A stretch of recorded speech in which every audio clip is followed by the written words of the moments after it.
This is what your government told you. Yesterday, U.S. military forces conducted an over-the-horizon counterterrorism operation against an ISIS-K planner and facilitator. This self-defense strike successfully hit the target near Kabul airport. Significant secondary explosions from the targeted vehicle indicated the presence of a substantial amount of explosive material. I will note that in the CENTCOM statement that they put out last night, I should say, what they noted is that there was also the explosion, there were explosives in this vehicle that could have led to additional damage. They were ISIS-K planners and facilitators. Intelligence community has undertaken an attack by a group known as ISIS-K. We will respond with force and precision at our time, at the place we choose, in the moment of our choosing. This is what the media told you. U.S. military forces have conducted an over-the-horizon counterterrorism operation today against an ISIS-K planner. This weekend, it was the U.S. that fired on ISIS. The U.S. military saying it carried out a precision strike on an ISIS car bomb heading to the airport.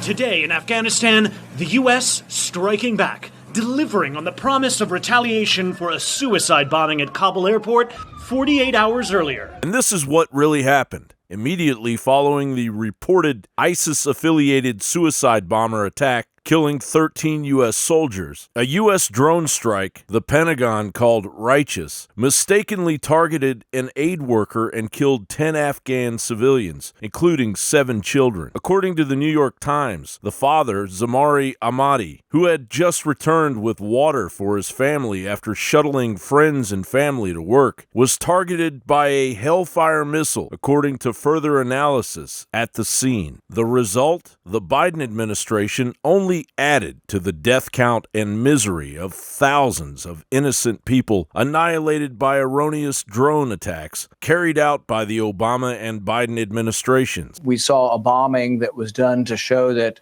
we aren't as feckless as it looked like we were in the withdrawal. And in the end, that they may have made a mistake in it. That'll be, one more disastrous fact after another. So I hope it's not true. But if it is true, that's, devastating. Now, these are the same, intel reports being fed to these White House staffers and the Pentagon that are also feeding information about a potential domestic terror threat next week at a rally that no one's ever heard of. I don't trust any of these people at this point, Senator, which is terrifying on the 20th anniversary of 9/11. The one thing that we did know and we did have eyes on that we could have blown up were all of the helicopters we left, all of the planes we left, all of the Humvees, armored personnel. There were a lot of things that could have been blown up on the way out. Even if you hadn't predicted the Taliban was going to take over, certainly that equipment should have been destroyed on the way out. Instead, an isolated attack somewhere, which may or may not have killed its intended target. But this has been a long-standing problem with some of the drone attacks is they may even sometimes get their target, but if they get 10 or 15 innocent people in the same neighborhood as the target, it ends up creating antipathy that really may in the end be worse than the initial strike. Yeah. Only to magnify the ongoing debacle that continues in Afghanistan. John Bound reporting. Watch the American Journal weekday mornings 8 to 11 Central at band.video.